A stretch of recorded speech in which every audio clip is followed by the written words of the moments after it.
அல்லேலூயா. கடைசியாக 50வது வசனத்திலே சொல்லுகிறது, அந்த பெண்ணை பார்த்து ஆண்டவர் சொல்லுகிறார், உன் விசுவாசம் உன்னை ரட்சித்தது, சமாதானத்தோடு நீ போ. அவருடைய வாழ்க்கையிலே நடந்த சம்பவத்தை குறித்து நாம் வாசித்தோம். அந்த பெண் சீமோன் என்கிற வீட்டிலே வந்து இயேசு உட்கார்ந்து பந்திருந்து சாப்பிட்டு கொண்டிருக்கும் போது நடந்த சம்பவத்தை குறித்து பார்க்கிறோம். இயேசு, சீமோன், இந்த பெண், பாவியாகிய பெண். இங்க பாவம் தான் அவளுடைய வாழ்க்கையிலே பெரிய பிரச்சனையா இருக்கிறது. அவளுக்கு பேர் இருந்தும் கூட அவளுடைய பேர் சொல்லப்படல, பாவியாகிய பெண். இன்னைக்கு நிறைய பேர் நம்முடைய வாழ்க்கையில நம்முடைய பாவத்தை தான் பார்க்கறாங்க, ஆனா நம்முடைய இருதயத்தை பார்க்கறது இல்லை. ஆமென், அல்லேலூயா. தேவன் நம்முடைய இருதயத்தை பார்க்கக்கூடியவராக இருக்கிறார் என்றுதான் வேதம் சொல்கிறது. நீ சமாதானத்தோடு போ.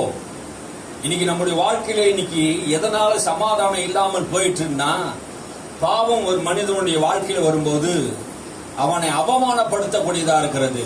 இவள் பேர் என்ன? பாவியான ஒரு பெண், பாவியான ஒரு ஸ்திரீ.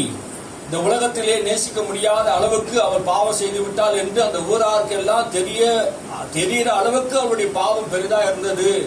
அவள் செய்த பாவங்கள் அநேகம் என்று வேதம் சொல்லுகிறது. அநேக பாவங்களை அவள் செய்ததினாலே அவள் வாழ்க்கையிலே சமாதானத்தை இழந்தா, சந்தோஷத்தை இழந்துட்டா, அவமானத்தையும் நிந்தையும் தன்மையை சுமந்து கொண்டு இருக்கிறதை நான் பார்க்க முடியுது. அப்போ இவர் செய்த பாவங்கள் நிமித்தம் யார்கிட்ட வந்தா? இயேசு கிட்ட வந்தா.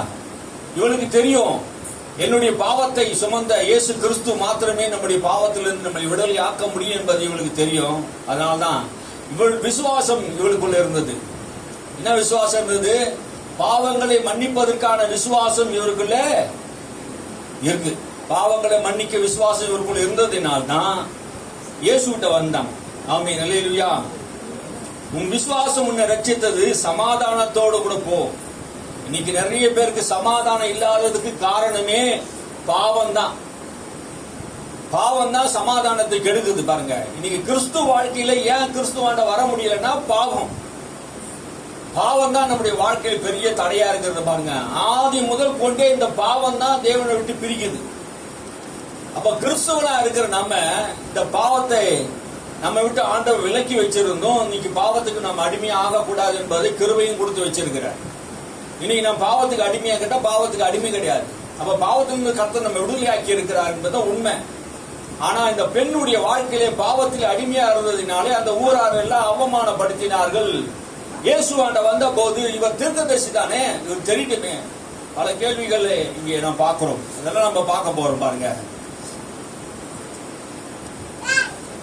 சீமோன் என்ன பண்றானா, வாசிங்க 39. அவரை அழைத்த பரிசேயன் அதை கண்டபோது, இவர் தீர்க்கதரிசியாய் இருந்தார், தம்மை தொடுகிற ஸ்திரீ இன்னாள் என்றும் இப்படிப்பட்டவள் என்றும் அறிந்திருப்பார், இவள் பாவியா இருக்கிறாளே என்று தனக்குள்ளே சொல்லிக் கொண்டான். இவள் பாவியா இருக்கிறாள் என்று தனக்குள்ளே சொல்லிக் கொண்டான். அவன் அழைத்த பரிசேயன், இந்த யாரு அழைத்தது? இயேசு அழைத்தது யாரு? பரிசேயன் அழைத்தான். அந்த வேத பாரகத்தை போதிக்கிறவர்கள் பரிசேயர்கள் இயேசு அழைத்தார்கள். ஆனா இயேசு அந்த வீட்டுக்கு போனான். தன்னை தொடுகிறவர், அந்த பெண் வந்து இயேசுவை தொடுகிறதை நாம் பார்க்க முடிகிறது. தைலத்தை பூசுகிறதை பார்க்க முடிகிறது. கண்ணீரினாலே தன் பாதத்தை கழுவுறதை பார்க்க முடிகிறது. ஓயாமல் அவருடைய பாதத்திலே முத்தம் செய்கிறார். இதெல்லாம் நடக்குது பாருங்க. இதை பார்த்து கொண்டே இருந்த அந்த அழைத்த சீமோன் இயேசுவை விருந்துக்கு அழைத்தான். அவரும் விருந்துக்கு என்ன பண்ண? வரமாட்டேன்னு சொல்லல, போறார். எல்லாரையும் அவர் நேசிக்கிறவரா இருக்கிறார். எல்லாரையும் அவர் நேசித்ததுனால அந்த வீட்டுக்கு போறார். ஆனா அழைத்தவன் சொல்லுகிறான், இவர் தீர்க்கதரிசி என்று நான் நினைத்து அழைத்தேன். ஆனா இவர் தீர்க்கதரிசியா இருந்தால் இவரை தொடுகிறவர் யார் என்பது இவர் அறிந்திருப்பாரே. இவரை தொடுகிறவர் யார் என்று அறிந்திருப்பாரே. தன்னை தொடுகிறவர் யார் என்பது அவருக்கு தெரியாததுனால அவர் தீர்க்கதரிசி இல்லை என்பது அவனுக்குள்ள சந்தேகம் வந்துச்சு. நிறைய பேருக்குள்ள இயேசுதான் கடவுள் என்பது, ஆண்டவர் என்பது கிறிஸ்துவ மக்களுக்கு என்ன பண்ணல, நிறைய பேருக்கு தெரியல. இன்ன வரைக்கும் ரட்சிக்கப்பட்டுன்னு சொல்லிட்டு இன்ன வரைக்கும் என்ன பண்றாங்க? இயேசுவை சந்தேகப்படுறாங்க. இயேசுவை உள்ளத்துல அழைச்சிட்டும் நிறைய பேர் சந்தேகத்தில் இருக்கிறாங்க. தெரியுங்களா? நிறைய கிறிஸ்துவ மக்கள் இன்னைக்கு சந்தேகத்துல, விசுவாசம் இல்லாத ஒரு சந்ததி, மாறுபாடான சந்ததி. இதில் பார்த்து கர்த்தர் அருவருக்கிறார். இன்னைக்கு நிறைய பேர் இயேசு தெரியல. நானும் கொஞ்ச நாளுக்கு முன்னாடி அதெல்லாம் யோசிச்சு பார்த்தேன், சிந்திச்சு பார்த்தேன். இயேசு உண்மையான தெய்வம் தானா என்பதை மக்கள் என்ன பண்ணல, ருசித்து பார்க்கல. அவர் கடவுள் என்பதை ருசித்து பார்க்கல. அதனாலதான் என்ன பண்ண, சந்தேகம் வருது. சந்தேகம் ஏன் வரும்? டவுட் ஏன் வருதுங்க? சந்தேகம்னா என்ன? இந்த டவுட். அப்போ ஒருவர் மேல என்ன பண்ணுது, நமக்கு சந்தேகம் வந்துருச்சுன்னா அவரை நம்பலன்னு அந்த அர்த்தம். நம்பிக்கை இல்லாதவர்களாக இந்த பரிசேயன் சிமோன் அழைத்த போது அவனுக்கு நம்பிக்கை ஊட்டுவதற்காகவும் அங்க வந்திருக்கிறார். அல்லேலூயா. நம்பிக்கை இல்லாதவனுக்கு நம்பிக்கை தருகிற தேவன். அவர் தீர்க்கதரிசியாக இருந்தால் தன்னை தொடுகிறவர் யார் என்பதை அவர் அறிந்து இருப்பாரே. அவருக்கு அறியலையே அப்படின்ட்டு அவன் மனசுலதான் நினைக்கிறான். அவன் மனசுலதான் அந்த எண்ணம் வருது. ஆனா ஆண்டவர் அவனை பார்த்து சொல்றான். இயேசு அவனை நோக்கி, சிமோனே, உனக்கு ஒரு காரியத்தை சொல்லணும். நமக்கு நிறைய காரியங்களை சொல்லணும். தேவன் யார் என்பது நமக்கு புரியல. உங்களுக்கு ஒரு காரியத்தை ஆண்டவர் சொல்ல விரும்புகிறார். என்ன சொல்றாரு? அதற்கு அவன், போதகரே சொல்லும் என்றான். அப்போ ஆண்டவர் சொல்லும் என்று சொன்ன போது அவன் காது கொடுத்து கேட்கணும். அல்லேலூயா. சபைக்கு சொல்லப்படுகிற காரியங்களை நாம் என்ன பண்ணணுமா? காது கொடுத்து கேட்கணும். போதகரே சொல்லும் என்று சொன்ன போது அப்போது அவர் அவனிடத்திலே 2 பேர் கடன்பட்டு இருந்தார்கள். ஒரு ஊர்ல ஒரு பெரிய மனுஷங்கிட்ட ஒரு ஏழை மக்கள் 2 பேர் என்ன பண்ணாங்க, கடன்பட்டு இருந்தாங்க. ஒருவன் 500 வெள்ளி காசும் ஒருவன் 50 வெள்ளி காசுமாய் கடன்பட்டு இருந்தான். 2 பேருக்குமே என்ன பண்ணிச்சு, கொடுக்க திராணி இல்லாமல் போய்விட்டது. கடன்பட்டவர்கள் கடன் கொடுத்தவன்கிட்ட போய், எங்களுக்கு கொடுக்க நிர்வாகம் இல்லை, எங்களுக்கு அந்த அளவுக்கு எங்களால பாரம் சுமக்க முடியல என்று அவர் வருந்தி கேட்ட கொண்டுவதினாலே என்ன சொல்றாரு, அந்த முதலாளி அவர் என்ன பண்ணிட்டாரு, மன்னிச்சு விட்டுட்டாரு. இப்ப சொல்லு, இந்த 2 பேர்ல யார் அந்த முதலாளிக்கு அன்பு கூறுவார் என்று கேட்டார். யார் 2 பேர்ல இந்த அன்பு கூறுவார்னு அவன் சரியா நிதானித்து சொன்னான். எவனுக்கு அதிகமாக மன்னிக்கப்பட்டதோ அவனுக்கு ஆண்டவர் என்ன பண்ணுவாரு, எவனுக்கு அதிகமா மன்னிக்கப்பட்டதோ அவன் தான் என்ன பண்ணுவான், அந்த ஆண்டவனை, அந்த எஜமானனை என்ன பண்ணுவான், அதிகமா நேசிப்பான் என்று இங்க சொல்லுகிறார். என்ன அர்த்தத்துக்கு சொல்லுகிறார் என்றால், இந்த பாவியான பெண் அநேக பாவங்களை தன் வாழ்க்கையில் செய்து கொண்டிருந்தார்.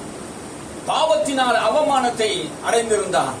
இயேசுவின் பாவத்தை மன்னிப்பார் என்கிற விசுவாசத்தோடு வந்ததினால்தான், இயேசுவின் பாவத்தை விடுதலையாக்குவார் என்று சொன்னதினால்தான் கடைசியா சொல்றாரு, உன் விசுவாசம் உன்னை ரட்சித்தது, சமாதானத்தோடு போ. அப்போ பாவங்களை மன்னிக்கிறது மனுஷகுமாரனுக்கு அதிகாரம் உண்டு என்பதை தெரிந்துதான் இயேசுவாண்ட வந்தார். அல்லேலூயா. நாம் எங்க வரணும், இயேசுவாண்ட வரணும். அல்லேலூயா. பாவங்களை மன்னிக்கிறவர் இயேசு என்பதை அவள் அறிந்து என்ன பண்ணான், இயேசுவாண்ட வந்தான். அப்போது வாசிங்க 42, 43 வாசிங்க. சீமோன் பிரதியுத்தரமாக, எவனுக்கு அதிகமாய் மன்னித்து விட்டானோ அவனே அதிக அன்பாய் இருப்பான் என்று நினைக்கிறேன் என்றான். அதற்கு அவர், சரியாய் நிதானித்தாய் என்று சொல்லி, சரியாய் நிதானித்து சொன்னாய். எவனுடைய பாவங்கள் அதிகமா இருக்குதோ அவன் தான் அன்பு கூற முடியும். அப்ப எவனுடைய கடன் மன்னிக்கப்படுதோ, அந்த பாவம் என்கிறது கடன். பாவம் என்கிறது கடன். ஒரு சிலர் நிறைய பாவங்களை செய்திருப்பான், ஒரு சிலர் 50% தான் செய்திருப்பான், ஒரு சில பசங்க 500க்கு மேல செய்திருப்பான், சில பேர் லட்சக்கணக்கில் செய்திருக்கிறான். இந்த பாவம் என்கிற கடன். இந்த பாவ கடனை மன்னிக்கிறதுக்கு இயேசு கிறிஸ்து ஒருவர் தான் பாவத்தை மன்னிக்க முடியும். புரியுதா நான் என்ன சொல்ல வரேன்னு? என்ன சொல்றாரு புரியுதா? சீமோனே, நீ பாவி அல்ல, நான் நீதிமான் என்று நீ நினைக்கிற. ஆனா அந்த பெண் அப்படி இல்லை. ஊராரெல்லாம் சொல்றாங்க, தன் மனசாட்சிக்கு தெரியுது, நான் பாவிதான் என்பது அவளுக்கும் தெரியுது, நான் செய்த பாவங்கள் அநேகம் என்பது தெரியுது. ஆனா அவள் உணர்கிறாள், நீ உணரல. நிறைய பேர் தங்கள் பாவங்களை உணர்கிறது இல்ல, நிறைய பேர் உணர்ந்து இயேசுவாண்ட வருகிறார்கள். ஆமென். அல்லேலூயா. அந்த பாவங்களை உணர்வு நமக்கு வரணும் பாருங்க. அந்த உணர்வு இல்லைன்னா நீ செத்து போயிருக்கிறன்னு அர்த்தம். நான் பாவிதான், உண்மையா நான் பாவம் செய்துதான், அக்கிரமம் செய்துதான், எனக்கு தேவன் தேவைதான், ரட்சகர் எனக்கு தேவைதான், அவருடைய ரத்தம் எனக்கு வேணும். ஆமே, அவர் தான் என்னை நீதிமானாக்க முடியும். நான் அவரை தேடி வருவேன், என்ன நடந்தாலும் சரி நான் இயேசுவை விட மாட்டேன் என்கிற ஒரு நினைவோடு நாம் அவரை தேடி வரணும். அல்லேலூயா. அவர் என்ன பண்ணுகிறா பாருங்க, ஸ்ரீடமா திரும்பி சீமோனை நோக்கி, இந்த ஸ்திரீயை பார்க்கிறாயே, நான் உன் வீட்டில் பிரவேசித்தேன், நீ என் கால்களுக்கு தண்ணீர் தரவில்லை. இவளோ கண்ணீரினால் என் கால்களை நனைத்து தன் தலைமயிரினால் அவைகளை துடைத்தாள். இப்ப என்ன நடக்குதுன்னா, அந்த பெண்ணை பார்த்துட்டார், தன்னை தாழ்த்தினாலே அந்த பெண்ணை பார்த்து அங்க வாசிக்கும் போது ஸ்திரீயிடமாய் திரும்பி பெண் அந்த நிக்கிறா, அந்த பெண்ணிடத்தை திரும்பி சீமோனை நோக்கி பார்க்கிறார். அல்லேலூயா. எங்க திரும்புகிறா தெரியுமா? தன்னை தாழ்த்துகிறவனை நோக்கி அவர் பார்க்கிறார். அல்லேலூயா. இது சாதாரண விஷயம் இல்ல. இயேசு யாரை நோக்கி பார்க்கிறா? தன்னை தாழ்த்துகிற போது அவளை நோக்கி பார்க்கிறா. இந்த பெண்ணை பார்க்கிறா, சீமோனை நோக்கி சொல்றார். அல்லேலூயா. தம்மை நோக்கி பார்க்கிற முகம் ஒரு பிரகாசம் அடையும். அல்லேலூயா. நீ இயேசுவை நோக்கி பாருங்க, அவர் உங்களை நோக்கி பார்ப்பார். அல்லேலூயா. எந்த இடத்துல அவமானப்பட்டீங்களோ அந்த இடத்துல இயேசு உங்களுக்கு சப்போர்ட் பண்ணுவார். அல்லேலூயா. ஊராரெல்லாம் உன்னை குறித்து தப்பு தப்பா பேசினே இருப்பான், உனக்கு வாழ்க்கையை குறித்து பேசுவான் தப்பு தப்பா. ஊராரெல்லாம் பார்த்தது உன் பாவத்தை. ஆமே. தாழ்மை உள்ளவனுக்கு கர்த்தர் கிருபையா இருக்கிறார். அல்லேலூயா. தாழ்மை உள்ளவனை ஆண்டவர் மேலே உயர்த்துகிற கூடியவனா இருக்கிறார். உன்னை எல்லாரும் அவமானப்படுத்தாத உலகத்துல, ஆனா அவமானப்படுத்தாத ஒரு தேவன். அல்லேலூயா. தன்னை நேசிக்கிற தேவன். யாரெல்லாம் அவரை நேசிக்கிறார்களோ, இயேசுவிடத்து அன்பு கூறுகிறார்களோ, அவர் என்ன பண்ண மாட்டார், அவர் அவமானப்படுத்துகிற தேவன் அல்ல. அல்லேலூயா. நீ இயேசுவாண்ட வந்தா உன்னை அவமானப்படுத்த மாட்டா, உன்னை பேரு பெருமைப்படுத்துவார். அல்லேலூயா. அந்த இடத்துல அவரை வைத்து சொல்கிறார். வாசிங்க. அந்த ஸ்திரீயிடம் திரும்பி சீமோனை நோக்கி, இந்த ஸ்திரீயை நீ பார்க்கிறாயே, இந்த பெண்ணை நீ பார்க்கிறாயே, நான் உன் வீட்டுக்கு வந்தனே, வீட்டுக்கு வந்தல, நீ கால கழுவ எனக்கு தண்ணி கொடுத்தியா? கால கழுவ தண்ணி கொடுக்கல. வீட்டுக்கு அழைத்தா மட்டும் போதாதுப்பா, என்ன பண்ணணும்? கால் கழுவுக்கு தண்ணி கொடுக்கணும். அப்புறம் வீட்டுக்கு பிரவேசத்துக்கு முன் காலுக்கு தண்ணி தரவில்ல. எவ்வளோ கண்ணீரினாலே கால்களை என்ன பண்ணா? கழுவினார். அல்லேலூயா. வருத்தத்தோடு தன் வாழ்க்கையில இருக்கிற அந்த வருத்தத்தை அங்க காட்டுறான். இல்ல ஊரே இப்படி பேசிக்கொண்டு இருக்கும்போது, எங்க பாவிதான் அவளுக்கு தெரியுங்க, அவமானப்பட்டீங்கன்னா என்ன எங்க போவா? அவன் பாவத்தை ரட்சிக்கிற இயேசுட்ட வரா, தன் வருத்தத்தை எல்லாம் இயேசுவின் பாதத்திலே வைக்கிறா. கண்ணீரினாலே இயேசுவின் பாதத்தை நினைக்கிறார். அது நினைக்கிறது மாத்திரம் இல்ல, தன் தலைமயிரை என்ன பண்றா? எடுத்து உடைச்சி சுத்தம் பண்றா. இவ கண்ணீர் விட்டா, இயேசு அந்த கண்ணீரை கவனித்தார். அல்லேலூயா. அல்லேலூயா. நம்முடைய வாழ்க்கையில் ஆண்டவர் நம்முடைய கண்ணீரை காண்கிற தேவனா இருக்கிறார். அவர் பார்க்காதவர் அல்ல, உன் கண்ணீரை காண்கிறவர். ஆகாரின் கண்ணீரை கண்டவர், அன்னாலின் கண்ணீரை கண்டவர், எசேக்கியேலின் கண்ணீரை கண்டவர். அவர் சும்மா விட மாட்டார். அல்லேலூயா. நாம் கண்ணீரோடு ஜெபிக்கும் போது ஆண்டவர் சும்மா விடுகிறதல்ல, உன் கண்ணீருக்கு பதில் உண்டு. நீ சிந்துகிற எல்லா கண்ணீருக்கும் ஆண்டவர் துருத்தியில சேர்த்து வைக்கிறார். எதற்காக அந்த கண்ணீர் சிந்தப்பட்டது என்பது அவருக்கு தெரியும். உன் அவமானத்தினாலே, உன்னை நிந்தித்ததினாலே, உன்னை கேவலமா பேசினதினாலே, உனக்கு நிந்தை அவமானத்தை தாங்க முடியாத வந்த கண்ணீரா இருக்கலாம், மனம் பாரத்தினால வந்த கண்ணீரா இருக்கலாம், அவமானத்தில வந்த கண்ணீரா இருக்கலாம், இல்ல பற்றாக்குறையில வந்த கண்ணீரா இருக்கலாம், தேவைகள் மத்தியில வந்து கண்ணீரா இருக்கலாம், இல்ல வியாதியின் மத்தியில இந்த வியாதி போகலையே, இன்னும் எனக்கு சீராகலையே என்று உன் கண்ணீரா இருக்கலாம். ஆண்டவர் நம்மை பார்த்து சொல்கிறார், உன் கண்ணீரை காண்கிற தேவன். அல்லேலூயா. ஆண்டவர் கண்ணீருக்கு பதில் கொடுக்கிற தேவனா இருக்கிறார். யாரும் கண்ணீரை கவனிக்க மாட்டாங்க, ஆனா இயேசு நம்முடைய கண்ணீரை காண்கிறவரா இருக்கிறார். அல்லேலூயா. அவர் பாதத்திலே வந்து நிற்கிறார். இயேசுடைய பாதத்திலே வந்து நிற்கிறார். தன்னுடைய பிரச்சனைக்கு ஒரே ஒரு தீர்வு, இயேசு கிறிஸ்துடைய பாதம். அல்லேலூயா. சபை மக்களே, தேவ பிள்ளையே, நம்முடைய வாழ்க்கையில ஒரே பிரச்சனைக்கு தீர்வு இயேசுடைய பாதம். இயேசு கிறிஸ்துடைய பாதத்தை பிடித்து கொண்டால் நம்முடைய வாழ்க்கையில் எல்லா பிரச்சனைக்கும் தீர்வு உண்டாகும் என்பதுதான் இன்னைக்கு போதனை. அல்லேலூயா. நாம் எங்க போகிறோம்? இயேசுவாண்ட வராமல் வேற எங்கேயும் நம்ம என்ன பண்ணக்கூடாது, போயிடக்கூடாது. ஆமென். அல்லேலூயா. இயேசுவின் பாதத்துல வரணும். வாசிங்க. நீ என்னை முத்தம் செய்யவில்லை, இவளோ நான் உட்பிரவேசித்தது முதல் என் பாதங்களை ஓயாமல் முத்தம் செய்தாள். ஓயாமல் முத்தம் செய்தான். அல்லேலூயா. அல்லேலூயா. இயேசுவின் பாதத்தில் முத்தம் செய்தார். ஆமென். அல்லேலூயா. குமாரன் கோபம் கொள்ளாமலும் வழியிலே என்ன பண்ணுமா, அழியாமலும். கதை சொல்லுங்க. அவர்களை அழியாமல் இருக்கும்படி அவர் என்ன பண்ணணுமா? முத்தம் செய்யணும். அல்லேலூயா. இது பரிசுத்த முத்தம். பாதத்தில் விழுந்து, இயேசுவின் பாதத்தில் விழுந்து பாதத்தை முத்தம் செய்கிறது. ஆமென். நீ பரிசுத்தம் உள்ள தெய்வம் ஆண்டவரே. அது ஆராதனை குறிக்கிறது பாருங்க. அவர் தன்னை தாழ்த்துகிறார், இயேசுவின் பாதத்தில் உட்கார்ந்துகிறார். அல்லேலூயா. அழுகையோடு, கண்ணீரோடு, துக்கத்தோடு, இயேசுதான் என் வாழ்க்கைக்கு தீர்வா இருக்க முடியும். ஏன் அவர் இயேசுவை தேடி வந்தார் தெரியுமா? ஏன் எதற்காக இயேசுவை தேடி வரணும்? அவர் சீமோன் வீட்டில் இருக்கிறாரு. அந்த அவமானங்க, நிந்த, அந்த பேர், அந்த ஊர்ல இருக்கிறவங்க என்ன சொன்னாங்க? அவர் பேரு பாவியான ஸ்திரீ. அவர் பாவியான ஸ்திரீ தான். அவர் பாவத்தை அவர் பார்க்கல, அவர் வைத்த இயேசு மேல் வைத்த அந்த பாசத்தை தான் இயேசு பார்த்தார். அல்லேலூயா. நல்லா யோசிச்சு பாருங்க. உலகம் எல்லாம் பார்த்ததெல்லாம் பாவத்தை பார்த்தது. இயேசு தன்னை நேசிக்கிற பாசத்தை பார்த்தார். அல்லேலூயா. நம்ம பார்க்கிற விதம் வேற, தேவன் பார்க்கிற விதம் வேற. மனுஷனோ முகத்தை பார்க்கிறான், தேவன் இருதயத்தை பார்க்கக்கூடியவரா இருக்கிறார். நம் பாசமுள்ள தேவன் நம்முடைய வாழ்க்கையை பாசத்தோடு, கனிவோடு, அக்கறையோடு நம்மை உண்டாக்கினவர், நம்மை படைத்தவர். நம்முடைய இருதயத்தில் இருக்க எண்ணங்கள், இயக்கங்கள் எல்லாம் அறிந்திருக்கிறாராம். நம்முடைய இருதயத்தில் என்ன இருக்குது தெரியுங்களா? நம்ம இருதயத்தில் என்ன யோசனை இருக்குது என்பது நமக்கே கூட சில நேரத்துக்கு யோசிச்சு பார்த்தா தான் சொல்ல முடியும். அவர் எல்லாவற்றையும் அறிந்திருக்கிறார். சகலத்தையும் அறிந்திருக்கிற கர்த்தர்.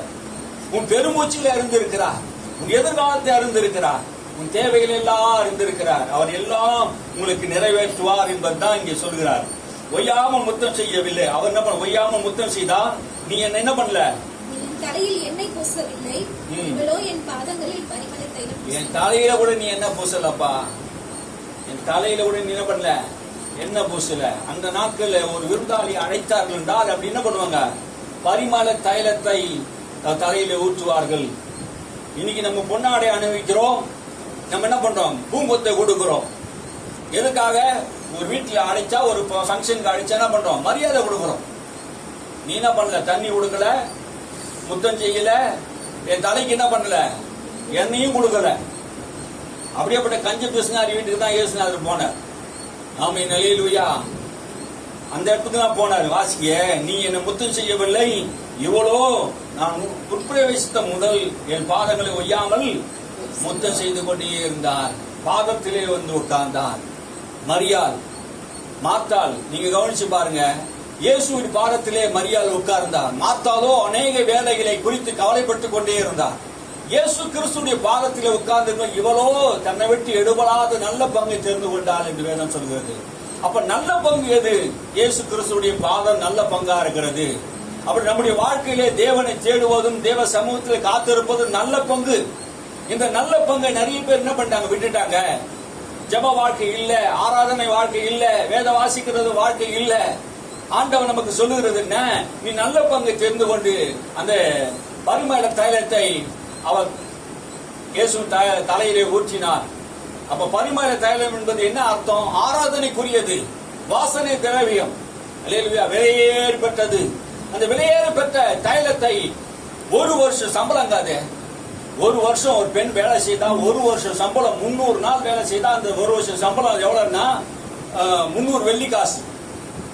அப்ப 300 வெள்ளிக்காசு. அந்த ஒரு நாளைக்கு ஒரு வெள்ளிக்காசுன்னு கணக்கு போட்டா 300 நாள் 300 வெள்ளிக்காசு. அவ்வளவு காசு கொடுத்து அந்த தைலத்தை அவர் சேகரித்து வைத்திருந்தால் விலையேறி பெற்றதை இயேசுவுக்கு கொடுத்தார். அல்லேலூயா. இயேசு விலையேறி பெற்றவள் என்பதை அவள் அறிந்திருந்தாலாம். அறிந்ததுனால தான் என்ன பண்ணாங்க? விலையேறி பெற்ற தைலத்தை கொடுத்தாள். அல்லேலூயா. இயேசு நிமித்தம் எதை இழந்தாலும் ஆண்டவர் நமக்கு திரும்ப தந்துடுவார். அல்லேலூயா. இது நினைச்சாங்க, பக்கத்துல இருந்தவங்களா சொன்னாங்க, இதை விற்று ஏழைகளுக்கு கொடுத்திருக்கலாமே, அனாதைகளுக்கு கொடுத்திருக்கலாமே பணத்தை அப்படின்னு நினைச்சாங்க. ஆனா சூழ்நிலை என்னன்னா, இவளை தொந்தரவு பண்ணாதீங்கன்னு இயேசு சொல்லிட்டார். இங்க சொல்லல, இன்னொரு இடத்துல சொல்லிட்டார், இவளை தொந்தரவு பண்ணாதீங்க, என்னை அடக்கம் பண்ணுவதற்காக இவைகள் எல்லாம் செய்யப்படுகிறது என்று சொல்லுகிறார். அல்லேலூயா. வாசிங்க. ஆதலால் நான் உனக்கு சொல்லுகிறேன், இவள் செய்த அநேக பாவங்கள் மன்னிக்கப்பட்டது, இவள் மிகவும் அன்பு கூர்ந்தாலே, எவனுக்கு கொஞ்சம் மன்னிக்கப்படுகிறதோ அவன் கொஞ்சமாய் அன்பு கூறுவான் என்று சொல்லி, அதெல்லாம் நான் உனக்கு சொல்றேன் சீமோனே, அதனால் நான் உனக்கு சொல்றேன், இவள் செய்த அநேக பாவங்கள் என்ன பண்ணுது? மன்னிக்கப்பட்டு விட்டது. அல்லேலூயா. இவள் செய்த பாவங்கள் மன்னிக்கப்பட்டு விட்டது. நீ தீர்க்கதரிசியா இருந்தா சொல்லுன்னு சொன்னல, நான் சொல்றேன்.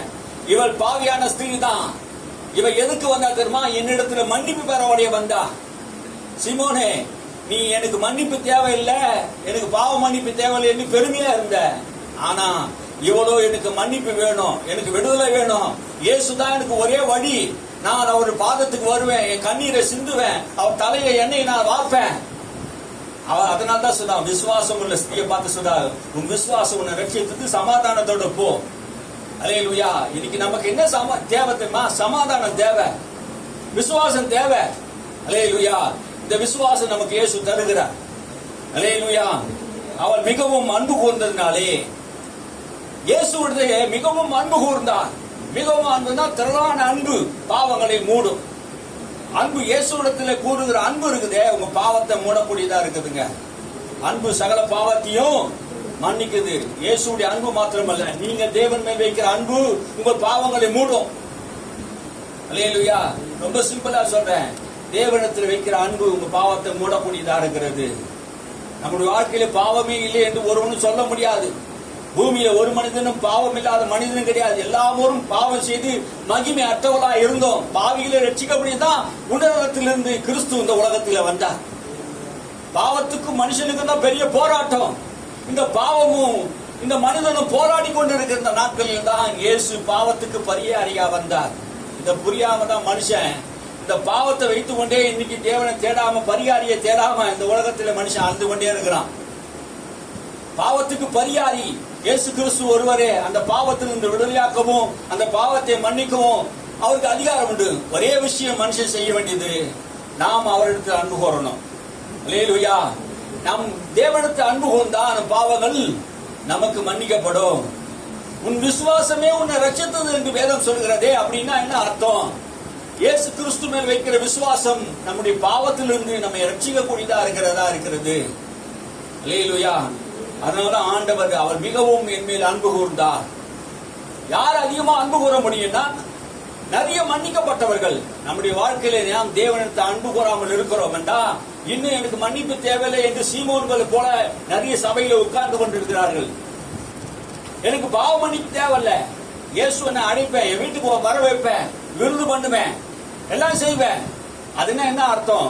ஒரு மதத்தை அவர் பின்பற்றினார்கள் தவிர இயேசுவை அவர்கள் பின்பற்றவில்லை.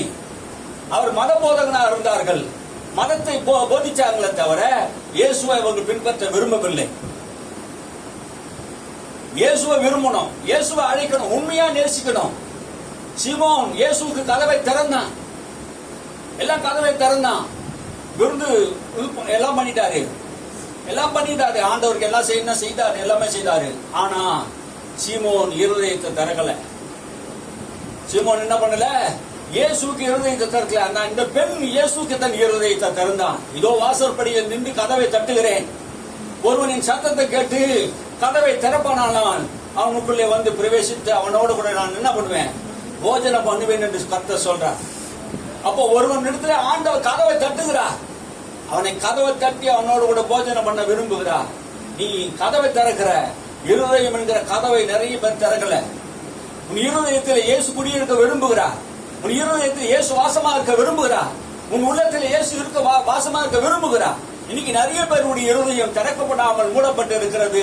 இந்த பெண்ணோ தன் இருதயத்தை திறந்து இயேசுவுக்கு என் உள்ளத்தில் வாங்க என்று சொன்னார். அவர் அன்பு கூர்ந்தார், அதிகமா நேசித்தார். அன்பு கூர்ந்து என்றால், அதிகமா நேசிக்கிறது என்றால் என்ன அர்த்தம்? ஜபத்துக்கு வரது, தேவனை நேசிக்கிறது, ஆலயம் திறக்கப்படும் போதெல்லாம் வந்து ஆண்டவரை தேர்றது, இரவும் பகலும் தேவ சமூகத்தை காத்திருக்கிற ஒரு அனுபவம், இதெல்லாம் ஆண்டவர் நமக்கு தரார். அல்லேலூயா. வாசிங்க. அவனை நோக்கி, எவனுக்கு கொஞ்சம் மன்னிக்கப்படுகிறதோ அவன் கொஞ்சமாய் அன்பு கூறுவான் என்று சொல்லி, எவனிடத்துல கொஞ்சம் மன்னிக்கப்படுகிறதோ அவன் தான் என்ன பண்ணுவான்? கொஞ்சமா தான் அன்பு கூறுவான். அன்பு கூறுறது ரெண்டு விதமா இருக்குது பாருங்க. அதிகமா அன்பு கூறுறது, குறைவா அன்பு கூறுறது. அன்பு ஒண்ணுதான், ஆனா ரெண்டு விதமா வித்தியாசம் இருக்குது பாருங்க. அந்த வித்தியாசத்துக்கு நமக்கு தெரியும். நான் தேவனத்தை அதிகமா அன்பு கூறனா இல்லையா என்பது நமக்கு என்ன பண்ணும்? தெரியும். அவளை நோக்கி பாவங்கள் மன்னிக்கப்பட்டது. அல்லேலூயா. அன்பு கூறுறவர்களுக்கு என்ன கிடைக்கிறதுனா மன்னிப்பு கிடைக்கிறது. கிறிஸ்துவ வாழ்க்கையில் என்ன கிடைக்குதுன்னா மன்னிப்பு. ஆமென். தேவன் நம்மை மன்னிக்கிறவராக இருக்கிறார். ஆமென். அல்லேலூயா. உன் பாவங்கள் மன்னிக்க மனுஷகுமாருக்கு அதிகாரம் உண்டு என்பது இந்த பூலோகம் அறிந்து கொள்ளட்டும் என்று சொல்றார். எல்லாருக்கும் தெரியணும் இயேசு எதற்காக வந்தார்? பாவிகளை ரட்சிக்க வந்தார். பாவிகளுக்காக இயேசு வந்தார். பாவிகள் மனம் திரும்புவதற்காக இயேசு வந்தார். பாவத்திலிருந்து ரட்சிப்பதற்காக இயேசு வந்தார். இயேசு எதற்காக வந்தார்னா பாவத்திலிருந்து விடுதலை கொடுக்க வந்தார் என்பதை சபை மக்கள் இப்படி அறிந்திருந்து இன்னும் என்ன பண்றாங்க? பாவத்திலே இருக்கிறார்கள், பாவத்தை வாழ்ந்து கொண்டிருக்கிறார்கள். ஏசாயா சொல்லுகிறார் 1:8-18. ஏசாயா 1:18 சொல்றார், வாசிங்க. 1:18. ஏசாயா 1:18. வழக்காடவும் வாருங்கள் என்று கர்த்தர் சொல்லுகிறார். வழக்காடவும் வாருங்கள் என்று கர்த்தர் சொல்லுகிறார். உங்கள் பாவங்கள் சிவரேர் என்றிருந்தாலும் உறைந்த மலையைப் போல் வெண்மையாகும். அவைகள் இரத்தாம்பர சிவப்பாய் இருந்தாலும் பஞ்சை போல் ஆகும். ஆண்டவர் இங்கே ஏசாயா தீர்க்கதரிசி மூலமாக சொல்றார். இந்த ஏசாயா தீர்க்கதரிசி என்ன சொல்கிறார்? உங்கள் பாவங்கள் செவ்வேர் என்று உறைந்த மழையை போல இருந்தாலும் அதை வெண்மையா ஆக்குவேன். ஆமென். அல்லேலூயா. என்ன சொல்றாருங்க? உங்க பாவத்தில் இருந்து நான் என்ன பண்ணுவேன்? விடுதலை ஆக்குவேன் என்று கர்த்தர் சொல்றார். செவ்வேர் இருந்தாலும் உங்க பாவங்கள் எப்படி இருக்கும்?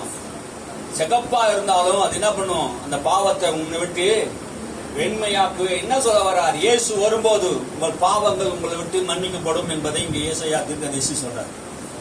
அல்லேலூயா. எவ்வளவு பெரிய ரகசியம். ஆமென்.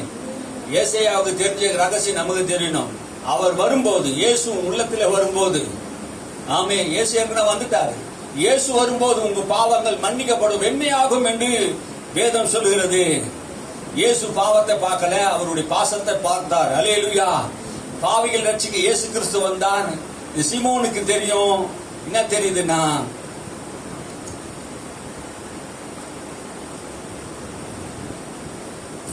உலகத்துக்கு தெரியாதது சீமோனுக்கு ஒரு காரியம் தெரியுது. அது என்னன்னா, இயேசு அவன் சரியா என்ன பண்ணல, புரிந்து கொள்ளாத இருந்ததுனால அவனுக்கு என்ன பண்ண, சரி வர புரிந்து கொள்வதற்கு ஆண்டவர் ஒரு கிருபை பாராட்டுகிறார். 3 காரியங்களை அவருடைய விசுவாசத்தை செயலை நாம் பார்க்க முடியுது. யாக்கோபு சொல்கிறார் 2:26, கிரியை இல்லாத விசுவாசம் செத்தது. அப்ப அந்த மகளுடைய விசுவாசம் என்ன பண்ணல, இன்னும் சாகல. அப்ப இன்னைக்கு நம்மளுடைய விசுவாசம் எப்படி இருக்கு? எப்படி இருக்கு நம்மளுடைய விசுவாசம்? கிரியை இல்லாத விசுவாசம் எப்படி இருக்குது? செத்ததா இருக்கிறது. அந்த மகளுடைய விசுவாசம் இன்னும் சாகல. சாகாததுனால்தான் நம்முடைய விசுவாசம் இன்னைக்கு எப்படி இருக்குது நம்ம சிந்தித்து பார்க்க வேண்டும். அவள் விசுவாசம் இன்னும் சாகல. இயேசு அவருடைய பாதத்தில் வந்ததினாலே அந்த வசனம் சொல்கிறது, அவருடைய பாதத்தில் வந்து நின்றார். அதுக்கு அர்த்தம் என்னன்னா, அவருடைய பாதத்தில் வந்து நிக்கிறதுக்கு அர்த்தம் என்ன? மத்திய சுவிசேஷத்துல 11:28 வேதம் சொல்லுகிறது, வருத்தப்பட்டு பாரம் சுமக்கிறவர்களே எல்லாரும் இடத்திலே வாருங்கள், நான் உங்களுக்கு இளைப்பாறுதல் தருவேன். எதற்காக அவர் பாதத்தில் வரணும்? வருத்தப்பட்டு பாரம் சுமந்தா, உலகத்தில் கஷ்டப்பட்டு வருத்தத்தோடு நீ இருந்தீங்கன்னா ஆண்டவர்கிட்ட வந்தா என்ன பண்ணுவாரு? இளைப்பாறுதல் தருவார். அல்லேலூயா. ஆண்டவர் இளைப்பாறுதல் தருவார். அவ எப்படி வந்தா? இயேசுவிட்ட பாவத்தோட வந்தா. ஆனா போகும்போது எப்படி போனா? சமாதானத்தோடு, பாவங்கள் மன்னிக்கப்பட்டவளாக திரும்பி போனா. நீ இயேசுவிட்ட வந்தா என்ன நடக்கும்னா, சமாதானத்தோட போவ, பாவம் மன்னிக்கப்பட்டவளோட போவ. அல்லேலூயா. இன்னைக்கு நம்முடைய வாழ்க்கையில சமாதானம் நம்ம பெறணும், பாவம் மன்னிக்கப்படணும். அப்ப இயேசுவாண்ட வந்த அவளுக்கு இளைப்பாறுதல் கிடைச்சது. இளைப்பாறுதல் இல்லாத அவளுக்கு, வருத்தத்தோடு இருந்த அவளுக்கு, பாரத்தோடு இருந்த அவளுக்கு ஒரு இளைப்பாறுதல் இயேசுகிட்ட வந்த போது ஒரு இளைப்பாறுதல் கிடைச்சது. பாரம் நீங்கினது. பாவத்தோடு வந்தவள் இப்ப எப்படி ஆயிட்டா? நீதிமானாக்கப்பட்ட. உலகமே உன்னை குறை சொல்லலாங்க, உலகமே உன்னை குறை சொல்லலாம். மன்னித்தவர் உன்னோட கூட இருக்கிறார். அல்லேலூயா. அல்லேலூயா. அவர் தான் மன்னிச்சவர். உலகத்துக்கு தெரியுமா அவர் மன்னிச்சாரு மன்னிக்கலன்னு? யாருக்கும் தெரியாதுங்க. பாவங்கள் மன்னிக்க கண்ணுக்கு தெரியாது. அல்லேலூயா. எந்த மனுஷனும் அதை பார்க்க முடியாது. தேவன் ஒருவர் மன்னித்தா மன்னித்தது தான். 1000 தலைமுறை மட்டும் அவருக்கு இறக்கம் செய்கிறவரா இருக்கிறார். அல்லேலூயா. தேவன் மேல் குற்றம் சுமத்த முடியாது. அவர் நீதிமான், அவரே நீதிமான் ஆக்கி இருக்கிறார். ஒரு மனுஷனை அவர் தான் நீதிமான் ஆக்கிறார். அந்த நீதிமான் ஆக்கினவரை யாரும் குற்றம் செலுத்த முடியாது. அல்லேலூயா. அவர் தான் ரத்தம் சிந்தி இருக்கிறார். அதனால வேதம் சொல்லுகிறது அவரை ஆண்டவர் நீதிமான் ஆக்கிறார். அவர் 3 காரியம் செய்தார். அழுதார், கழுவினார், முத்தமிட்டார், எல்லா காரியத்தை செய்தார். என்ன விஷயம்னா சங்கீதம் 51:17 சொல்லுது. எதற்கு இந்த விஷயத்தை வாசிங்க. 51:17 நொறுமுண்ட இருதயமும் தேவனே நீ புறக்கணி. அப்போ நொறுமுண்ட இருதயம் ஆண்டவர் என்ன பண்ண போறது இல்ல, புறக்கணிக்க மாட்டார். யாரெல்லாம் நொறுமுண்டு இருக்கிறாரோ அவர் அழுதா, கண்ணீர் விட்டா, வேதனைப்பட்டா, நொறுமுண்டு இருந்தா ஆண்டவர் என்ன பண்ணாரு, ஒரு ஆண்டவர் அவளுக்கு புறக்கணிக்கல, ஒரு மனம் திருவுதலை கர்த்தர் கொடுத்தார். அல்லேலூயா. 1 யோவான் 2:20 சொல்லுது, அவர் பரிசுத்த அபிஷேகத்தினாலே நீங்க பெற்று இருக்கிறபடினாலே அப்படின்னு சொல்லுது. பரிசுத்த அபிஷேகம் பெற்று இருக்கிறபடினாலே அவர் என்ன வெளியேறி பெற்றதை நமக்கு அவ இயேசுக்கு கொடுத்தா, இயேசு நமக்கு வெளியேறி பெற்ற பாவ மன்னிப்பை நமக்கு கொடுத்து இருக்கிறார். அல்லேலூயா. சீமோன் கொடுக்காத காரியம், தண்ணி கொடுக்கல, முத்தம் செய்யல, எண்ணெய் பூசல, இவன் செய்ததெல்லாம் என்ன பண்ணான், மத வழிபாடுகளை தான் செய்தானே தவிர இயேசுவை அவன் பின்பற்றல. ஆமீன். அல்லேலூயா. லூக்கா 7:48 வாசிங்க.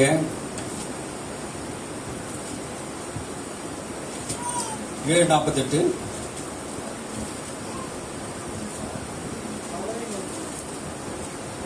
அவனை நோக்கி உன் பாவங்கள் மன்னிக்கப்பட்டது. பாவங்கள் மன்னிக்கப்பட்டது. இந்த பழைய ஏற்பாட்டிலே பாவங்கள் மன்னிக்கப்பட்டது. அப்போ பாவங்கள் நமக்கு மன்னிக்கப்பட்டு இருக்குதா கேட்டா சங்கீதம் 103:3 சொல்லுது, அவர் நம்முடைய அக்கிரமங்கள் எல்லாம் மன்னித்து நோய்கள் எல்லாம் நம்மை விட்டு நீக்கினார் என்று வேதம் சொல்லுது. அப்போ நம்முடைய பாவங்கள் அக்கிரமங்கள் எல்லாம் மன்னிக்கப்பட்டது. அப்போ தேவன் யார் என்றால் மன்னிக்கிறவராய் இருக்கிறார் என்று ஏசாயா என்ன சொல்லுகிறார், 43:25 நானே உன் மீறுதல்களையும் வாசிங்க. 43:25 நானே உன் மீறுதல்களை என் நிமித்தமாகவே குலைத்து போடுகிறேன், உன் பாவங்களை நினையாமலும் இருப்பேன். நானே என் மீறுதலை என் நிமித்தம், உன் மீறுதலை என் நிமித்தமாக அப்படின்னு சொல்றார். நானே அப்படின்னா என்ன அர்த்தம், நான் கர்த்தர், நானே நான் என்ன பண்ண, உன் நிமித்தம், என் நிமித்தம் அப்படின்னு என்ன அர்த்தம், என் மூலமாக தான் என்ன பண்ணுவேன், உன் பாவத்தை எல்லாம் குலைத்து போடுவேன். அது என்ன பண்ணுவேன், நிர்மூலமாக்கி போடுவேன்.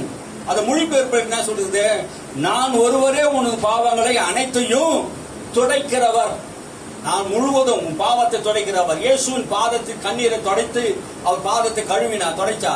ஆனா இயேசு என்ன சொல்றாருங்க, நான் ஒருவர் உன் பாவத்தை என்ன பண்ணுவேன், துடைக்கிறவர். உன் என்ன பண்ண, உன் பாவங்களை நினைக்காமல் இருப்பேன். இனிமேல் உன் பாவத்தை என்ன பண்ண மாட்டேன், நினைக்க மாட்டேன். பாவங்களை மன்னிச்சது மாத்திரமல்ல, பாவத்தை என்ன பண்ண மாட்டாரா, நினைக்க மாட்டார். அல்லேலூயா. பாவத்தை க்ளோஸ் பண்ணிட்டார். பாவத்துக்கான கேஸ் என்ன பண்ணிட்டாரு, க்ளோஸ் பண்ணிட்டார். ஆதாம் ஏவாள் செய்த அந்த பாவத்தின் கேஸ் என்ன பண்ணிட்டாரு, இயேசு க்ளோஸ் பண்ணிட்டாரு. ரோமர் 8:1 சொல்லுகிறது, ஆவியிலே நடக்கிறவர்கள், வாசிங்க ரோமர் 8:1 என்ன ஆவியிலே நடக்கிறவங்க, இயேசு கிறிஸ்து உடையவர்கள். ஆனபடியினால் கிறிஸ்து இயேசுவுக்குட்பட்டவர்களாய் இருந்து மாம்சத்தின்படி நடவாமல் ஆவியின்படி நடக்கிறவர்களுக்கு ஆக்கினை தீர்ப்பு இல்லை. ஆவியின்படி நடக்கிறவர்களுக்கு என்ன அர்த்தம், இயேசு கிறிஸ்துவை விசுவாசிக்கிற ஆவியின்படி நடக்கிற உனக்கு, இது மனுஷனால் புரிந்து கொள்ள முடியாத அளவுக்கு உனக்கு ஆண்டவர் சொல்றார், இயேசு கிறிஸ்து விசுவாசிக்கிற உனக்கு ஆவியின்படி நடக்கிறன்னு அர்த்தம். நீ ஆவியின்படி நடந்தேன்னா, இயேசு என் பாவங்களை மன்னிச்சார் என்று ஏற்றுக்கொள்றீனா, இயேசு விசுவாசித்தினா, உனக்கு ஆக்கினி தீர்ப்பு இல்லை, தண்டனை என்பது இல்லை, நரகம் என்பது இல்லை. உனக்கு நரகமே இல்லைன்னு சொல்லல. இயேசுவை விசுவாசித்து ஆவியின்படி நீ பிறந்தினா, ஆவியின்படி நீ நடந்தினா, உனக்கு என்ன பண்ணல, இந்த பாவத்துக்கான தண்டனை உனக்கு இல்லை என்று ரோமர்ல சொல்றாரு. அல்லேலூயா.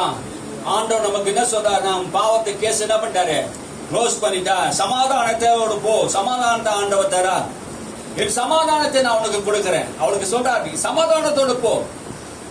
அப்போ சமாதானத்தை என்ன பண்றாரு, ஆண்டவர் கொடுக்கிறார். உலகம் கொடுக்க முடியாத சமாதானம், என்னுடைய சமாதானம். அப்போ தேவன் நமக்கு ஒவ்வொருவருக்கும் என்ன பண்றாரு, சமாதானத்தை தருகிறார். சமாதானத்தை தேவன் நம்மோடு கூட இருக்கிறார். தேவ சமாதானம் உங்கள் இருதயங்களே சிந்தை என்ன பண்ணணுமா, காத்து கொள்ளட்டும் என்று பிலிப்பியரிலே பவுல் சொல்கிறார். அப்போ தேவ சமாதானம் அப்ப என்ன சமாதானம்? அது தேவ சமாதானம். நம்முடைய இருதயத்துல என்ன சமாதானம் வேணும்? தேவ சமாதானம் நம்முடைய இருதயத்திலே காத்துக்கொள்ள வேண்டும். அல்லேலூயா.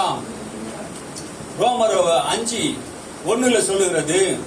ரோமர் 5:1, நாம் தேவனிடத்திலே சமாதானம் பெற்றிருக்கிறோம் என்று வேதம் சொல்லுகிறது. அப்ப தேவனிடத்திலே சமாதானம் பெற்றிருக்கிறோம். தேவ சமாதானம், என்னுடைய சமாதானம், நாம் தேவனிடத்திலே சமாதானத்தை பெற்றிருக்கிறோம் விசுவாசத்தினாலே.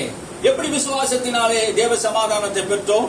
இயேசு கிறிஸ்து ரட்சகர் என்று, ஆண்டவர் என்று விசுவாசத்தினாலே நான் என்ன பண்ணோம்? தேவ சமாதானத்தை நாம் பெற்றிருக்கிறோம். இன்னைக்கு நிறைய பேர் வாழ்க்கையிலே குற்ற மனசாட்சியோடு கூட நாம் வாழ்ந்து கொண்டு இருக்கிறோம். குற்ற மனசாட்சியோடு, நம் பாவங்கள் மன்னிக்கப்பட்டது என்பதை அறியாமலே குற்ற மனசாட்சியோடு கூட இருக்கிறோம் என்பதுதான் வேதமும் சொல்லுகிறது. ஆனா நாம எப்படி இருக்கணுமா? குற்ற மனசாட்சி நீங்க நம்ம கர்த்தர் உதவி செய்வார்.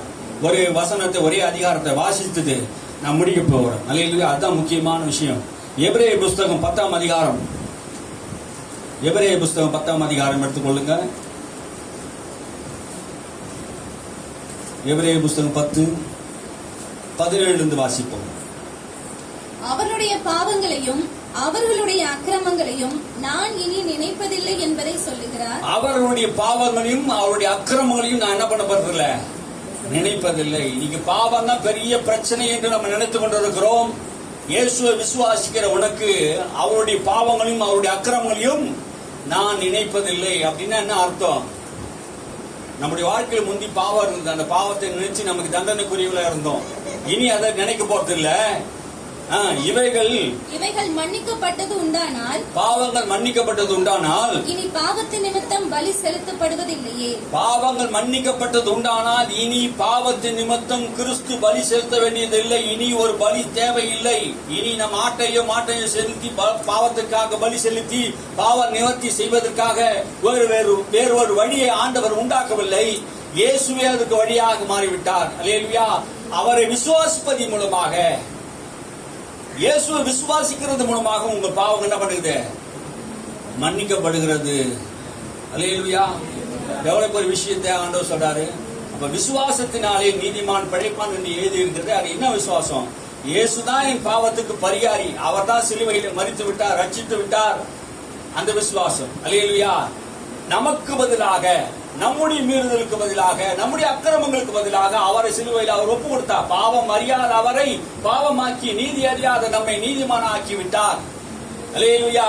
இது எவ்வளவு பெரிய ரகசியத்தை ஆண்டு நமக்கு வைத்திருக்கிறார். அவர் பாவம் செய்யல, அவர் வஞ்சனை செய்யல, எந்த பொய்யும் செய்யல, எந்த அநியாயமும் செய்யல. ஆனா அவரை தேவன் பாவமாக்கிட்டு அவருக்குள்ள இருந்த நீதியை கொண்டு வந்து விசுவாசத்தினாலே தேவ சமாதானத்தை பெற்ற நாம, விசுவாசத்தினால் தேவ சமாதானத்தை பெற்றிருக்கிறோம். பாவம் நமக்கு பெரிய பொருட்கள். பாவத்தை நம்ம விட்டு விலக்கி இருக்கிறார். ஆமென். அல்லேலூயா. கிழக்குக்கு மேற்கு எவ்வளவு தூரம், அவ்வளவு தூரத்தை நம் பாவத்தை நம்ம விட்டு என்ன பண்ணாரு? விலக்கி வைத்திருக்கிறார். கடலில் ஆழத்தில் போட்டு வைத்திருக்கிறார். ஒருவரு பார்க்க முடியாத தூரத்திலே, திரும்பி வரக்கூடாத தூரத்திலே, அந்த பாவம் நம்ம கிட்டி சேரக்கூடாதபடிக்கு கிருபையை நம்ம கொண்டு வந்துட்டார். அல்லேலூயா. கிருபையை கொண்டு வந்தார். கிருபைக்கு உட்பட்டு இருக்கிறோம். எதில் உட்பட்டு இருக்கிறோமா? கிருபைக்கு உட்பட்டு இருக்கிறோம். கிருபை ஆண்டவர் கொடுத்திருக்கிறார். ஆகையினாலே உலகத்தில் எந்த பாவமும் நம்மை மேற்கொள்ள முடியாது, எந்த பாவமும் நம்மை ஜெயிக்க முடியாது. அல்லேலூயா. நாம் ஆவியின்படி நடக்கிறவர்கள். ஆகையினாலே விசுவாசத்தினால் நடக்கிறவர்கள். ஆகையினால நம்முடைய வாழ்க்கையில எதுவும் கிரியை செய்ய முடியாது. ஆகையால் சகோதரரே, நம்ம பார்த்து ஆண்டவர் சொல்றாரு, ஆகையா சகோதரரே, நாம் பரிசுத்த ஸ்தலத்திலே பிரவேசிப்பதற்கு, பரலோக ராஜ்யத்துக்கு பிரவேசிப்பதற்கு, நாம் இயேசுவாண்டே போவதற்கு, இயேசுவானவர் தமது மாம்சத்தின் திரையின்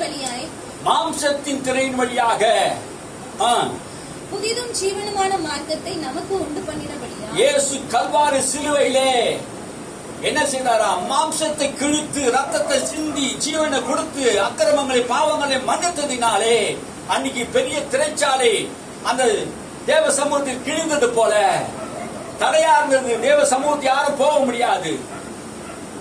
அந்த பாவம் நம்முடைய வாழ்க்கையில தடையா இருந்தது. இப்போது புதிய மார்க்கத்தை நமக்கு உண்டு பண்ணிட்டாரு. திரைச்சாலையை, அவருடைய சரீரமாகிய திரைச்சாலையை கிழித்துட்டு புதிய மார்க்கத்தின் வழியாக, இயேசு கிறிஸ்துவே அந்த மார்க்கம், இயேசு கிறிஸ்துவே அந்த வழி, அந்த வழியாக நாம் போகும்படியாக புதிய மார்க்கத்தை நமக்கு உண்டு பண்ணிட்டார். அல்லேலூயா. பாவத்தை குறித்து பயப்படாதீங்க. அல்லேலூயா. பாவம் உங்களை மேற்கொள்ளாது. ஆமென். சின்ன சின்னது உங்க வாழ்க்கையில வரலாம், ஆனா அது நிரந்தரமா உங்க கூட இருக்காது. ஆமென். அல்லேலூயா. சில மேட்ச் நீங்க தோத்து இருக்கலாங்க. 3 மேட்ச் அவர் ஜெயிச்சிட்டாரு, 2 மேட்ச் தான் இருக்குது. 2 மேட்ச் நீ தோத்தாலும் நீ தான் வெற்றியாளர், உனக்கு தான் கோப்ப. அல்லேலூயா. எத்தனை பேர் புரிஞ்சவங்களுக்காக சோத்திரம்.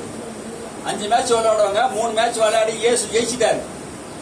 அந்த டீம்ல நம்ம வரோம், இயேசு இப்ப இல்ல, நம்மள விளையாட சொல்லிட்டாருன்னு வச்சுங்களேன். இன்னும் 2 மேட்ச் இருக்குது. 2 மேட்ச்ல நம்ம தோத்தா கூட நம்மளுக்கு தான் கோப்ப. ஆமென். பிசாசுக்கு தெரியும். அல்லேலூயா. நம்ம தோற்றவர்கள் அல்ல, வெற்றி பெற்றவர்கள். அல்லேலூயா. புதிய மார்க்கத்தின் வழியை நமக்கு என்ன பண்ணறா உண்டு பண்ணியிருக்கு. அப்படின்னாலே அந்த மார்க்கத்தின் வழியாக பிரவேசிப்பதற்கு அவருடைய ரத்தத்தினாலே தைரியம் உண்டாயிருக்கிறது. அல்லேலூயா. அவருடைய ரத்தத்தினாலே நமக்கு தைரியமா கிருபாசனத்தாண்ட போக முடியும். அல்லேலூயா. அவர் கிருபாசனத்தாண்டனா அந்த கிருபை என்கிற பெரிய ஆசனத்தில் உட்கார்ந்து இருக்கிறார். கிருபாசனம் பரலோகத்திலே சீயோனிலே அவர் உட்கார்ந்து கொண்டிருக்கிறார். அந்த கிருபாசனத்துக்கு போவதற்கு இந்த பரிசுத்தமான ரத்தத்தினால கழுவப்பட்டவர்களுக்கு, புதிய மார்க்கத்தை தரித்தவர்களுக்கு, இயேசுவை விசுவாசிக்கிறவர்களுக்கு ஒரு புதிய மார்க்கத்தை, ஜீவ மார்க்கத்தை வைத்திருக்கிறார். அது ஆவியின் மார்க்கமா இருக்கிறது. இனி ஒரு பாவத்துக்காக பலி செலுத்த வேண்டியதில்ல. இயேசுவே நம்முடைய பாவத்துக்கு பரிகாரியா இருக்கிறார். அல்லேலூயா. அந்த வழியை நாங்க போக போறோம். அதனால தைரியம் இல்லாம இருக்காதீங்க, தைரியத்தோடு இருங்கள் என்று போல் சொல்லுகிறார். அல்லேலூயா. தைரியமா இருங்க. அந்த கிருபாசனத்துக்கு போவதுக்கு, தேவன் போவதுக்கு தைரியமா இருங்க. தேவனுடைய வீட்டிலே அதிகாரிகள் மகா ஆசாரியம், தேவனுடைய வீட்டின் மேல் அதிகாரியான மகா ஆசாரியர் நமக்கு ஒருவர் இருக்கிறபடியினாலும், நமக்கு ஒருவர் இருக்கிறார், எனக்கு ஒருவர் இருக்கிறார். அல்லேலூயா. எனக்கு ஒருவர் இருக்கிறார். எங்க இருக்கிறார்? தேவனுடைய வீட்டிலே இருக்கிறார். என்ன செய்யறார் பாரா? அது என்ன பண்ண போறார்? வாசிங்க. துர்மனசாட்சி நீங்க தெளிக்கப்பட்ட இருதயம் உள்ளவர்களாயும், சுத்த ஜலத்தால் கழுவப்பட்ட சரீரம் உள்ளவர்களாயும், உண்மையுள்ள இருதயத்தோடும் விசுவாசத்தின் பூரண நிச்சயத்தோடும் சேர கடவோம். பூரண நிச்சயத்தோடு சேர கடவோம். ஆமென். அல்லேலூயா. விசுவாசத்தோடு பூரண நிச்சயத்தோடு சேர கடவோம். பயப்படாதீங்க, விசுவாசத்தோடு இருங்க. பூர்ண நிச்சயத்தோடு அவரோட நம்ம சேரலாம். அல்லேலூயா. மனசாட்சி என்ன பண்றாரு? உங்க வாழ்க்கை நீக்க செய்துட்டார். உங்க இருதயத்தை சுத்திகரிச்சுட்டார். நாம் பிதாவாகிய தேவனுக்கு முன்பாக குற்றமற்றவர்களாக, மாசற்றவர்களாக நிறுத்துவதற்கு அவர் உண்மை உள்ளவரா இருக்கிறார். நீ உண்மை உள்ளவரா இருந்ததுனால உன்னை ஆண்டவருக்கு முன்னாடி நிக்க முடியாது. அல்லேலூயா. அவர் உண்மை உள்ளவரா இருக்கிறார். நீ இயேசுவை விசுவாசித்தல, இயேசுதான் பரிகாரி, இயேசுதான் பாவத்துக்கு பரிகாரியான ஆண்டவர் என்பதை விசுவாசித்தல, அல்லேலூயா, உன் குற்ற மனசாட்சி நீங்கும். அவரே உன் பரிகாரி. தைரியமா நீங்க போலாம். அல்லேலூயா. ஆண்டவர் இன்னைக்கு என்ன சொல்றது? சமாதானத்தோட போ, சமாதானத்தோட போ. உன் விசுவாசம் உன்னை ரட்சித்து நம்முடைய வாழ்க்கையில் இருக்க பாவங்களை கர்த்தர் மன்னித்திருக்கிறார் என்பதுதான் நீங்க நம்ம சப்ஜெக்ட். அல்லேலூயா. கர்த்தர் பாவத்தை மன்னித்திருக்கிறார். அந்த பாவத்தை எண்ணல. சங்கீதத்துல வாசிச்ச பத்தீங்களா? அந்த பாவத்தின் நிமித்தம் தான் இவ்வளவு பிரச்சனையா இருந்துன்னு. அப்போ நம்முடைய பாவம் தான், நம்முடைய அக்கிரமம் தான் பிரச்சனையை உண்டு பண்ணிருது. ஆனா அந்த பாவத்துக்கு பரிகாரி இயேசு வந்துட்டாரு. நம்முடைய பாவத்தை மட்டும் என்ன பண்ணாரு? விலைக்கு வச்சுட்டாரு. பாவம் ஒரு பெரிய காரியம் அல்ல. பாவத்தை மேற்கொள்வதற்கு ஆண்டவர் என்ன பண்ணாரு? கிருபை கொடுத்திருக்கிறார். அல்லேலூயா.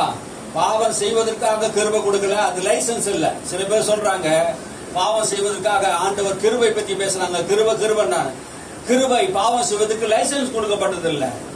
நீ பாவமே செய்யக்கூடாது, இனி பாவம் ஒண்ணு மேற்கொள்ளாது என்பதற்காக தான் கிருபை கொடுக்கப்பட்டது. அல்லேலூயா.